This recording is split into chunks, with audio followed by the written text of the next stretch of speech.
প্রথমেই বলি যে সকালবেলা টিফিন রান্নার জন্য অনেকেরই অনেক চিন্তা থাকে যে কীভাবে টিফিন দেব। ঠিক এরকমই টিফিন দেব যে টিফিনটা বেশ একটু হেলদি হবে এবং বাচ্চাদের পছন্দ হবে।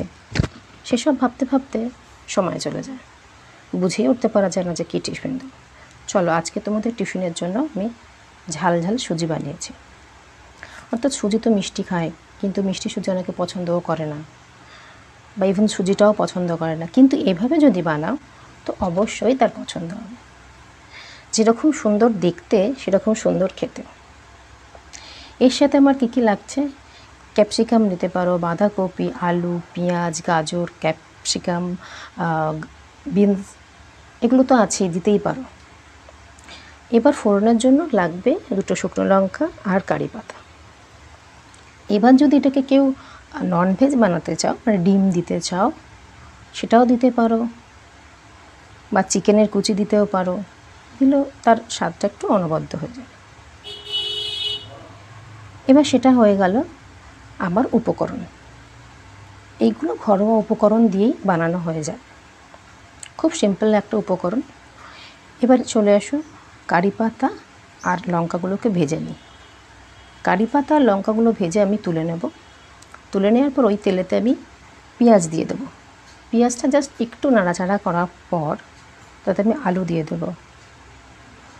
এবার আলু আর পেঁয়াজ একসঙ্গে একটু ভাজবো, একটু ভাজা হয়ে যাবে, কারণ এই তেলেতেই আমাকে আলু পেঁয়াজ বা সবজিগুলো ভেজে সিদ্ধ করে নিতে হবে, এতেতে কোনো জল যাবে না। এবার বাঁধাকপি দিয়ে দেবো। আলু পেঁয়াজ ভাজার পরে বাঁধাকপি দিয়ে দেবো। বাঁধাকপিটা একটু নেড়ে চেড়ে যখন বেশ প্রায় একটু নরম হয়ে আসবে, তখন ক্যাপসিকামটাও তুলে দেবো।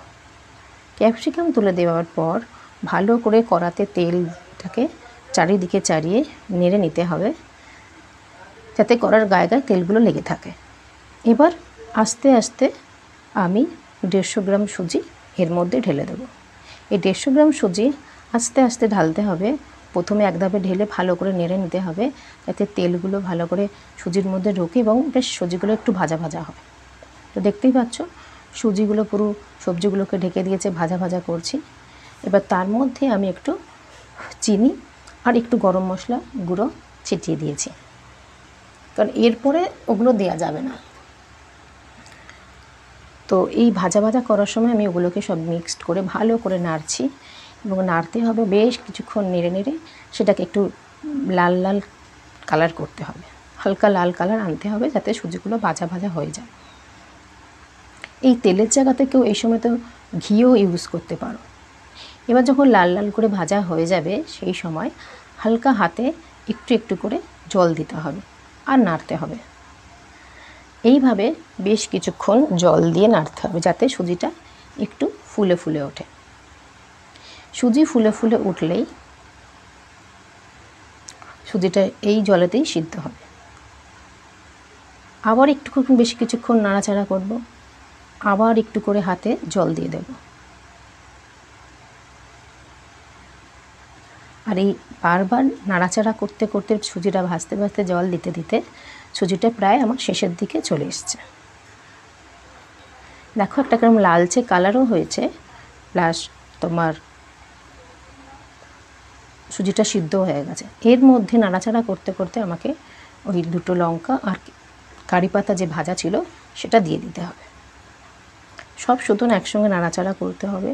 এবার যদি কেউ ডিম অ্যাড করতে চাও, ডিম ভেজে আগে তুলে রেখে এখন নামানোর সময় সেই ডিমটা দিয়ে নেড়ে চেড়ে নিতে হবে।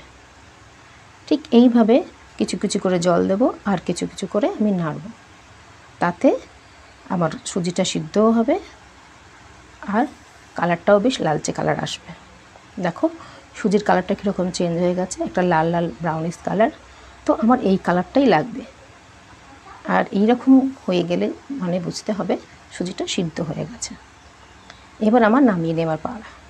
এবার কিছুক্ষণ বেশ কিছুক্ষণ ভালো করে একটু নেড়ে চেড়ে আমি সুজিটাকে নামিয়ে নেব। দেখো রেডি তোমাদের টিফিন সুজি।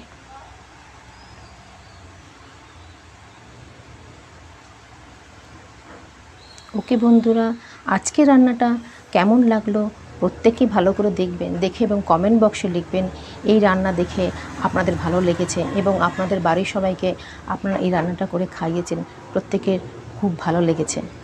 তো প্লিজ বেশি বেশি করে শেয়ার করবেন, লাইক করে দেবেন আর সাবস্ক্রাইব করে দেবেন। যেটা সর্বশেষে আমাকে এটা বলতেই হয়, এটা বলা ছাড়া আর কোনো কিছু উপায় নেই। ওকে, থ্যাংক ইউ বন্ধুরা।